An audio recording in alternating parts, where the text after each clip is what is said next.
अस्सलाम वालेकुम दोस्तों। अनकही चाहते नावल की 5वीं किस्त लेकर मैं हाजिर हूँ। तो आइए नावल शुरू करते हैं। अगली सुबह तीनों घरों में ज़ोर शोर से तैयारियां जारी थी। कहीं मुख्तलिफ पकवान बनाए जा रहे थे तो कहीं सफाइयों का सिलसिला उरूज पर था। वो भी नईमा से पूरे घर की सफाई अपनी निगरानी में करवा रही थी और साथ साथ कभी खांसने लगती और कभी छींकने लगती क्योंकि इसे मिट्टी से एलर्जी थी। गुड़िया क्या कर रही हो? इधर चलो, इधर से देखो कैसे फेस पर धूल आ रही है। उस्मान ने एप्रन चढ़ाकर कहा था। इसे कुकिंग करने का शौक़ था और बहुत अच्छी कुकिंग कर लेता था और घर में कोई ख़ास इवेंट हो तो वो लाजमी कुछ बनाता था। दादू को इसके हाथ से बना रशियन सैलड बहुत पसंद था और अब वो किचन में वही बनाने में मसरूफ़ था जब इसे बार बार मोन्ज़ा के खांसने की आवाज़ आने पर मजबूर कर दिया था। भाईजान, मैं चली गई तो नईमा आपा 5 मिनट में आगे आगे की सफाई करके चली जाएंगी और आपको पता है दादू कितनी सफाई पसंद है। अरे अरे बेटा, मैं रोज़ाना अच्छे से सफाई करती हूँ। क्यों इल्ज़ाम लगा रही हो गरीब पर? नईमा आपा ने मुंह बनाया। इल्ज़ाम नहीं लगा रही आपा। क्यों खफा हो रही हैं? अच्छा चले, मैं कान पकड़कर माफ़ी मांगती हूँ, मोन्ज़ा ने हंसते हुए कहा। तो वो भी हंस पड़ी। इस भोली सी सूरत हर किसी को प्यार आ जाता था। अस्सलाम वालेकुम दादू। अस्सलाम वालेकुम दादा जान। आजिब ने आगे बढ़कर दोनों से प्यार लिया था। इन्होंने भी शफ़क़त से इसके सर पर हाथ रखा था। रज़िया बेगम अपने भाई जो कि मोन्ज़ा के नाना जान थे के साथ उम्र की शहादत हासिल करने गई हुई थी। कैसे हो मेरी जान? दादू ने प्यार से इसे अपने साथ लगाया था। मैं बिल्कुल ठीक हूँ। दादू आप सुनाएं, कितनी कमज़ोर लग रही हैं? वो लाड से बोला था। है भी तो इनका लाडला था। वो हल्की फुल्की बातें करते घर की जानिब बढ़ गए थे। बताएं दादू, आप किधर जाना पसंद फरमाएंगी? अरे तुझे तो देख लिया, अब लाडली के पास ले चलो, उन्होंने प्यार से कहा था। आजिब को कल वाला रवैया याद आया, लेकिन दादू को तो लेकर जाना पड़ना था, सो वो चुपचाप गाड़ी चलाने लगा। दादा जान को वो ड्रॉप करके आए थे। वो सबसे पहले फैमिली से मिलना चाहते थे। एयरपोर्ट पर आने से इन्होंने सबको मना कर रखा था। अस्सलाम वालेकुम दादू। इसने किचन की तरफ खिड़की से देख लिया था तो भागी हुई गेट की तरफ आई और दादू से लिपट गई। अरे दादू की शहज़ादी, वालेकुम सलाम। दादू ने माथा चूमा था। आज इसने लाइट पर्पल कलर की शलवार कमीज़ पहन रखी थी। गीले खुले बाल कमर तक आ रहे थे, जिन्हें वो बार बार कानों के पीछे अड़स रही थी। आजिब कुछ पल के लिए नज़र हटाना भूल गया। मासूम चेहरे पर मासूम मुस्कुराहट। मोन्ज़ा ने आजिब की तरफ देखा तो वो इसे ही देख रहा था। इसके देखते ही चेहरा मुड़ गया। आज वीकेंड था, इसलिए वो यूनिफॉर्म के बजाय ब्लू जीन्स और वाइट शर्ट पहने हुए था। शर्ट की आस्तीनें हस्ब आदत कोहनी तक मोड़ रखी थी। मोन्ज़ा को हमेशा की तरह वो हैंडसम और मगरूर लगा था। तुम मुझे बताओ उस्मान, क्या तुम अपनी इकलौती बहन का ख्याल नहीं रख सकते? क्या इतने निकम्मे हो गए हो तुम? सब मिलकर खाना खा रहे थे जब दादू ने उस्मान को मुखातिब किया। क्या हुआ दादू? उस्मान को परेशानी हुई। साथ ही मोन्ज़ा की जानिब देखा जो खुद भी दादू की बात पर हैरान थी और सोच रही थी, क्या आजिब ने दादू को चची जान वाली बात तो नहीं बता दी? आजिब खाना खाने में मशरूफ़ था, जैसे ध्यान ही ना दिया। क्या हुआ? शक्ल देखी है اس کی رنگت دیکھو کیسی زرد پڑ گئی ہے، اور جب سے میں آئی ہوں مسلسل چھینک رہی ہے، کبھی کھانس رہی ہے۔ دادو نے اس کا جائزہ لیتے ہوئے فکر مندی سے کہا۔ دادو، اس کو صفائی کا بھوت سوار ہوا تھا آج۔ پتہ بھی ہے کہ مٹی سے الرجی ہے، لیکن کسی کے مانے تو پھر ہے نا۔ عمر نے جواب دیا تھا، جس کے لاکھ منع کرنے پر بھی وہ نعیمہ کے ساتھ لگی رہی تھی۔ اس کو تو رہنے ہی دے دادو، اس کا بس چلے تو مجھے کاٹن میں پیک کر کے سنبھال کر رکھ لے۔ معاوضہ نے عمر کو لقمہ لگایا۔ ہاں تو میرے ساتھ دنیا میں آئی ہو، میں نہیں چاہتا مجھ سے پہلے چلی جاؤ۔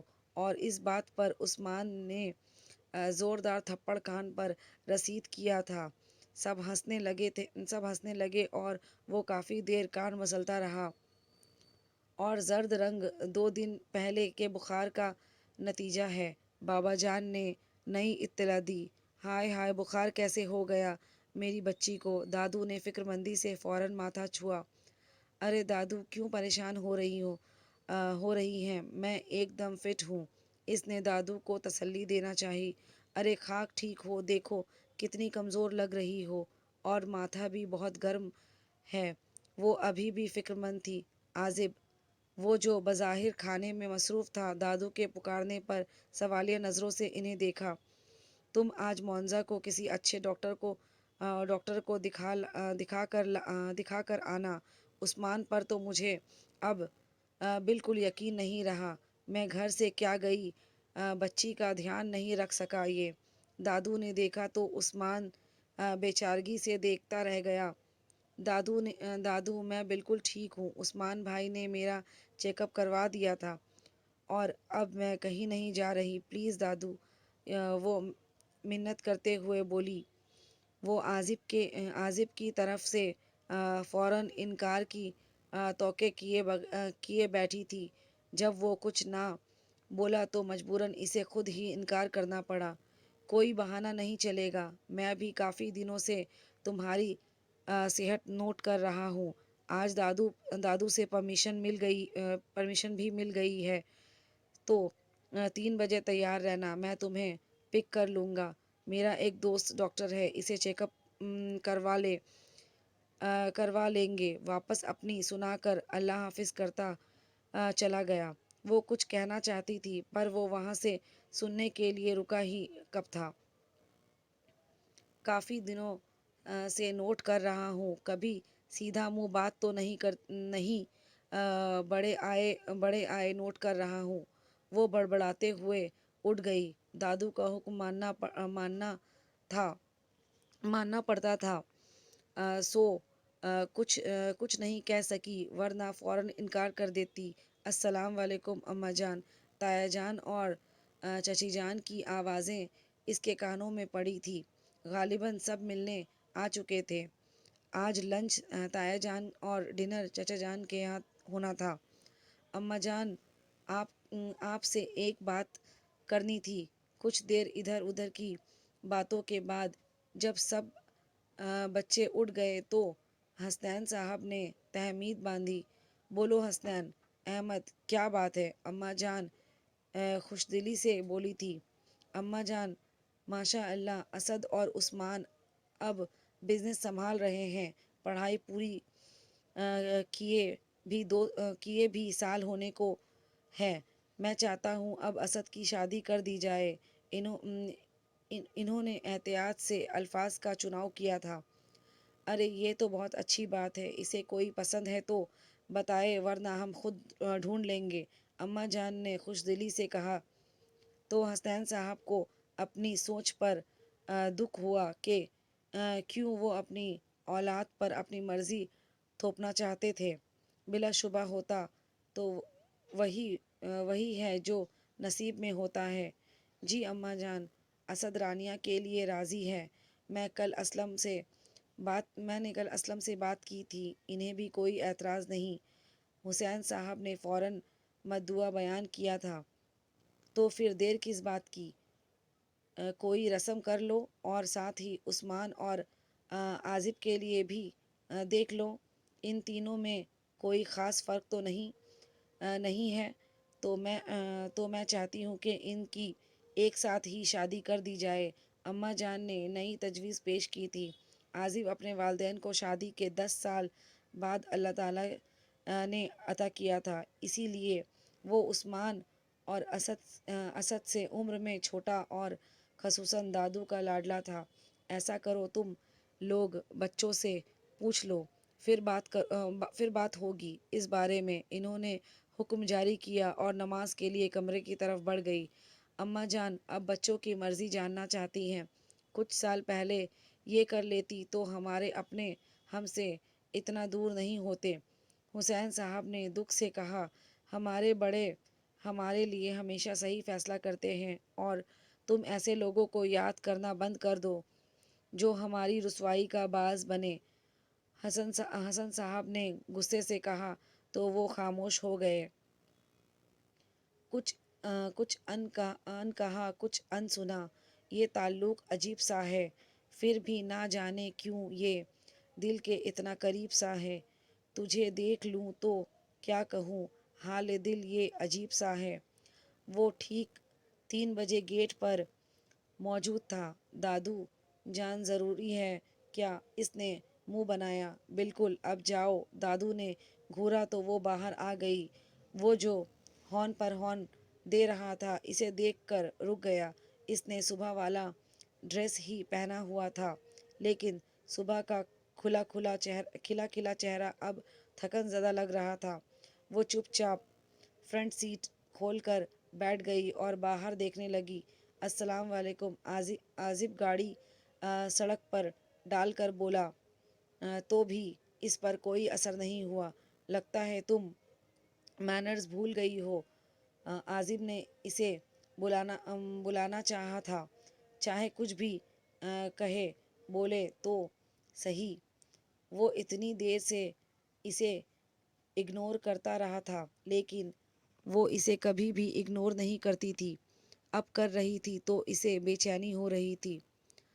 تم 10 منٹ لیٹ آئی ہو۔ 3 بجے کا مطلب 3 بجے ہی ہوتا ہے۔ اس نے ایک اور کوشش کی تھی۔ دیکھیے مسٹر عازب، یہ کوئی آپ کا مشن نہیں ہے جہاں 3 بجے کا مطلب ایگزیکٹ 3 بجے ہوتا ہو، اور نہ ہی میں آپ کو جوابدہ ہوں۔ وہ نہ جانے کون سے بدلے چکتا کر رہی تھی۔ عازب نے ہونٹ بے ساختہ مسکراہٹ میں ڈھیلے تھے، وہ چاہنے کے باوجود مسکراہٹ روک نہیں سکا تھا۔ وہ ہمیشہ اس کے سامنے اسے عازب بھائی کہتی تھی، آج پہلی بار اس نے بھائی نہیں کہا تھا۔ عازب نے اس کے باقی الفاظ تو سنے ہی نہیں تھے، وہ تو پہلے ہی لفظ پر محظوظ ہو رہا تھا۔ وہ مسکرایا اور معزہ کا دل اتنی زور سے دھڑکا کہ وہ خود بھی حیران تھی۔ اسے نہ عازب کا مسکرانا سمجھ آیا، نہ اپنے دل کی دھڑکن۔ بس یہ سمجھ آیا کہ اگر اس نے منہ نہ موڑا تو نظر اس پر جم جائے گی اور ہلنا بھول جائے گی۔ اس کی مسکراہٹ اسیر بنا دینے والی تھی۔ واپسی پر وہ اسی طرح منہ موڑے بیٹھی تھی اور عازب سختی سے لب بھیجے بیٹھا تھا، جیسے برداشت کرنا مشکل ہو۔ تھوڑی دیر بعد گاڑی زوردار جھٹکے سے رکی تھی۔ تمہارا دماغ ٹھیک ہے؟ اگر تمہاری طبیعت ٹھیک نہیں تھی تو تم کسی کو بتا نہیں سکتی تھی؟ اور عثمان تمہیں کس ڈاکٹر کے پاس لے کر گیا تھا جس نے اسے یہ نہیں بتایا کہ تمہیں ٹائیفائڈ یا تم نے جھوٹ بولا تھا؟ وہ غصے سے بول رہا تھا اور چپ چاپ سن رہی تھی، کیونکہ اس کی غلطی تھی۔ اس کی طبیعت کافی خراب تھی، لیکن وہ عثمان کے لاکھ کہنے کے باوجود ڈاکٹر کے پاس نہیں گئی تھی، اور اس کی غلطی نہ ہوتی تو وہ کبھی بھی کسی کا رعب برداشت نہیں کرتی تھی۔ میں تم سے بات کر رہا ہوں۔ 2 منٹ خاموشی رہی تھی۔ تو आज़िब दोबारा गुस्से से बोला, देखें आज़िब भाई, मैं जानती हूँ मेरी गलती है, मैं आपसे सॉरी सॉरी भी कर लेती हूँ, लेकिन प्लीज़ आप घर में किसी को नहीं बताएंगे। सब खामखा परेशान हो जाएंगे। इसे अभी से सबके परेशान चेहरे आंखों में आंखों के सामने नज़र आ रहे थे। ऐसा मुमकिन नहीं है, और ये तुम्हारी सज़ा है कि तुम्हारी वजह से घर में सब परेशान होंगे। वो दोबारा गाड़ी स्टार्ट कर चुका था। आप समझ क्यों नहीं रहे हैं, सब परेशान होंगे। इसे इसके सामने बेबसी महसूस हुई थी। कहा ना, मुझे घर वालों को बताना पड़ेगा, वरना तुम फिर से बेएहतियाती करोगी, और वैसे भी इतनी बड़ी बात मैं कैसे छुपा सकता हूँ। तुम्हारी शक्ल से पता चल रहा है कि तुम कितनी बीमार हो। वो हकीकतन परेशान था। आई आई आई प्रॉमिस मैं आई प्रॉमिस यू, मैं कोई बेएहतियाती नहीं करूँगी। आप जैसा कहेंगे वैसा ही करूँगी, लेकिन आप घर में किसी को नहीं बताएंगे, प्लीज़ प्लीज़ आज़िब भाई। अब वो इसे बेचैन वाली मुअज़्ज़ा लग रही थी, जैसे वो कहती थी, मुझे ये टॉपिक समझा दे प्लीज़ आज़िब भाई। देखूँगा। वो इसे तंग कर रहा था, वरना वो भी सोच रहा था कि सब कितना परेशान हो जाएंगे। देखूँगा। मुअज़्ज़ा बड़बड़ा कर रह गई। सब बड़े जाकर असद की बात पक्की कर आए थे, और उस्मान ने भी अपनी पसंद बता दी थी। तो आज सब आयशा की तरफ जाने के लिए तैयारी कर रहे थे। दादू का कहना था, मंगनी से बेहतर है अब इनकी शादियां कर दी जाए। दादू जान, मुझे साथ जाना है, प्लीज़ ऐसा मत करें। ताया जान, आप बोले ना। मुअज़्ज़ा साथ जाने पर बज़िद थी, लेकिन दादू और बाबा का कहना था, पहली दफ़ा जाना है तो सिर्फ बड़ों को जाना चाहिए। अरे जाने दो, हुसैन बच्ची है, और इसकी दोस्त का घर है, और ये एड्रेस भी जानती है, पहले भी तो गई है। इधर ले चलो साथ। ताया जान ने हिमायत की तो वो चुप कर गए और तैयार होने के लिए कमरे की तरफ भाग गई। इससे पहले कि कोई इसे रोके, जाने से वो जल्दी से तैयार हो गई। इसी दौरान इसका फ़ोन बजा था। बिग बी आज़िब स्क्रीन पर नाम चमक रहा था। मैंने एडमिशन ले ली है। खाना खा लिया। सॉरी, मैंने मेडिसिन ले ली है। खाना खा लिया, सही तरीके से खाया है, जान नहीं छुड़ाई, और रेस्ट भी करती हूँ।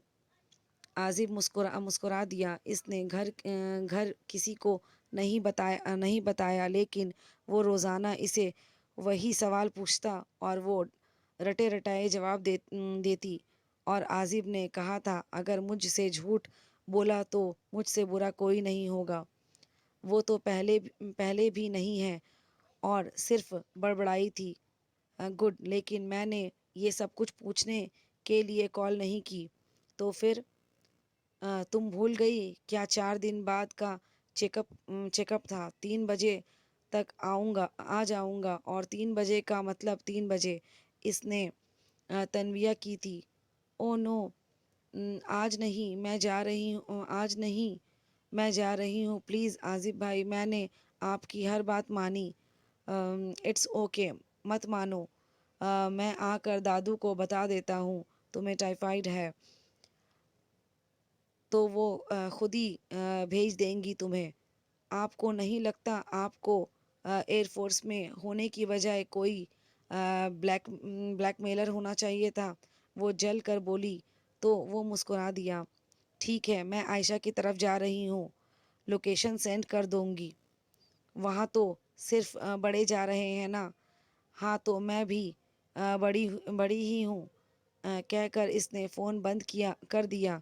तो वो मुस्कुरा दिया। ज़िंदगी में पहली बार इसे लग रहा था कि वो इसे पा लेगा, और ऐसा तब लगा जब इसने आज़िब के साथ भाई नहीं कहा था। खैरियत सर, आजकल आप बहुत मुस्कुराते हुए पाए जाते हैं। फ्लाइंग ऑफिसर हरमान ने शरारत से कहा, तुम कहो कोई काम है क्या? सर वो सिस्टर के सिलसिले में कुछ लोग घर आ रहे हैं तो मुझे छुट्टी चाहिए थी। वो डरते डरते बोला था। ठीक है जाओ, वो इत्मीनान से बोला तो हरमन हैरान रह गया। Sir are you serious? मैं जा सकता हूँ। आजिब ने ड्यूटी टाइम में कभी भी कभी भी जाने नहीं दिया था, चाहे कोई भी इमरजेंसी हो जाए। इसलिए वो घर बता चुका था कि वो नहीं आ सकता। ये तो उसने ऐसे ही आजिब का अच्छा मूड देखकर कह दिया। अब तुम जा रहे हो या मैं तुम्हें एक्स्ट्रा ड्यूटी लगाऊं? No no sir, I am going. वो फौरन सैल्यूट करके भाग गया। वो आयशा के घर पहुंचे तो मोन्जा ने फौरन आगे बढ़कर बेल बजाई। अस्सलाम वालेकुम। बाहर कोई लड़का निकला था, एयरफोर्स यूनिफॉर्म पहने।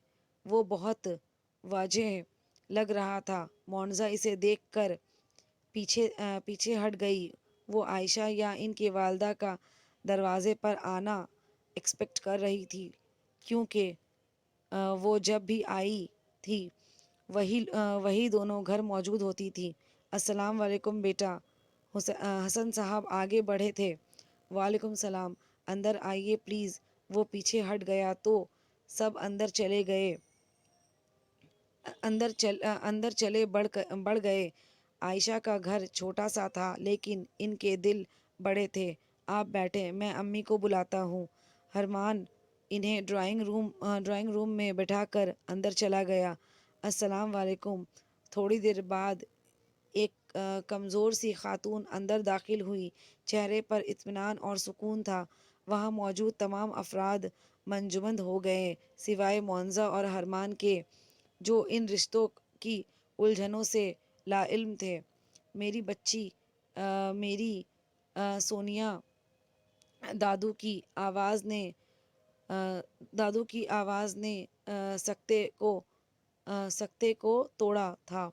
वो फौरन उठकर आयशा की वालदा के गले लग गई थी और मोन्जा और हरमान हैरान खड़े थे। अम्मा जान कैसी हैं आप? आंसू ज़ारो कतार इनकी आंखों से जारी थे। कहाँ चली गई थी गुड़िया? कितना ढूंढा तुम्हें। हसनैन साहब ने आकर इन्हें सीने से लगाया था। भाईजान आपको क्या हुआ है? आप इस चेयर पर क्यों हैं? वो आंखों में आंसू लिए हुसैन साहब की तरफ बढ़ी थी। अपनी बहन को देख लिया, अब मैं बिल्कुल ठीक हो जाऊंगा। इन्होंने बहन की सर पर बोसा दिया। भाईजान, वो हसन साहब की तरफ बढ़ी थी। बस ठीक है, इन्होंने रोक दिया। चलें अम्मा जान, यहाँ से, हमें इस घर में कोई रिश्ता नहीं करना। वो गुस्से से बोले थे। क्या कह रहे हो हसन अहमद? वो दुखी हुई थी। ठीक कह रहा हूँ अम्मा जान। जिसने अपनी ख्वाहिश की खातिर हमें ज़िंदा दरगोर कर दिया था, हमें इससे कोई ताल्लुक़ नहीं बनाना। मोन्ज़ा परेशानी से हर किसी को देख रही थी। सब कुछ समझ से बाहर था, लेकिन भाईजान, सोनिया बेगम ने बोलना चाहा, लेकिन अ, लेकिन वेकिन कुछ नहीं। मैं यहाँ से जा रहा हूँ। जिसने इससे कोई ताल्लुक़ रखना है, इसका मुझसे कोई ताल्लुक़ नहीं होगा। वो कतई अंदाज में कहते हुए बाहर निकल गए और सोनिया बेगम फूट फूट कर रोने लगी। चुप करो बेटा, वो गुस्से का तेज़ है और जज्बाती है। ठीक हो जाएगा, तुम फिक्र मत करो, अम्मा जान ने तसल्ली दी थी। मोन्जा ने एड्रेस सेंड किया तो आजिब भी वहाँ पहुँच गया था। मोन्जा ताया जान के पीछे गई थी। सब अभी अंदर ही बैठे थे। आजिब तुम यहाँ क्या कर रहे हो? ये इन्हें आजिब को देखकर और ज़्यादा गुस्सा आया था। वो बाबा जान, मैं मोन्जा को डॉक्टर के पास ले जाने। आजिब इन्हें इतने गुस्से में देखकर गड़बड़ा गया। आजिब भाई, आप ताया जान को घर ले जाएं, मैं बाद में चली जाऊंगी। नहीं, तुम लोग जाओ, मैं टैक्सी से चला जाऊंगा। वो सड़क की तरफ बढ़ गए। आजिब इशारे से पूछा, क्या हुआ है? मोन्जा ने पता नहीं का इशारा किया। आप प्लीज़ ताया जान के साथ रहें। और अंदर चली गई। आजिब हसन साहब के पीछे चला गया। बाबा जान, आंटी का आपसे क्या ताल्लुक़ है? अंदर सब खामोश बैठे थे तो खामोशी से हुसैन साहब के पास टिक गई और इन्हीं से पूछा। हुसैन साहब ने गहरी सांस ली और बोलना शुरू किया। बेटे, सोनिया हमारी छोटी बहन और आपकी सगी फूफू हैं। बाबा जान इनकी शादी अपने भांजे से करना चाहते थे, लेकिन इनसे कुछ गलतियां हुई तो बाबा जान की ज़ुबान का पास ना रहा तो इन्होंने इन्हें घर से बाहर निकाल दिया। मैंने और हसनैन ने इसे बहुत ढूंढा, लेकिन शायद हमारी किस्मत में ऐसे ही मिलना लिखा था। इन्होंने बहुत ढके छुपे अल्फाज में समझाया था और वो समझ भी गई थी। वही नहीं, आयशा और हरमान भी समझ गए थे, जो बिल्कुल खामोश बैठे अपनी माँ को आंसू बहाते देख रहे थे। अली किधर है? सोनिया। हसनैन साहब को जैसे अचानक याद आया था, जैसे वो भूल गए थे कि आयशा के वालिद नहीं हैं। वो हमेशा से सुनते आए थे, भाईजान आ, वो तो हमारी शादी के तीसरे साल ही इस दुनिया से रुखसत हो गए। इन्होंने रोते रोते जवाब दिया। क्यों रो रही हो? अम्मा जान को अपनी इकलौती बेटी के रोने से तकलीफ़ हो रही थी। अम्मा जान, अभी तक ना भाईजान मुझसे अभी तक नाराज़ हैं। मैं अपने किए की सज़ा पा चुकी हूँ। अली के बगैर इन दोनों को मैंने कैसे पाला है, वो मुझसे बेहतर कोई नहीं जानता। आयशा और हरमान की आंखों में भी आंसू थे। इन्होंने बहुत मुश्किलें सही थी और ये इन दोनों की काबिलियत थी कि आयशा मेरिट पर मेडिकल कर रही थी और हरमान ने एयरफोर्स का हर टेस्ट क्लियर किया था। तुम क्यों फ़िक्र करती हो बेटा? हम भाई को समझाएंगे और आयशा मेरी बेटे की अमानत है। बेटे की अमानत है तुम्हारे पास। हुसैन साहब ने तसल्ली दी थी। मुझे तो यकीन ही नहीं आ रहा आशू, तुम मेरी कज़न हो। वो खुशी से चहकी थी और हरमान को लगा जैसे पूरी दुनिया की खूबसूरती इस एक मुस्कुराहट में समा गई थी।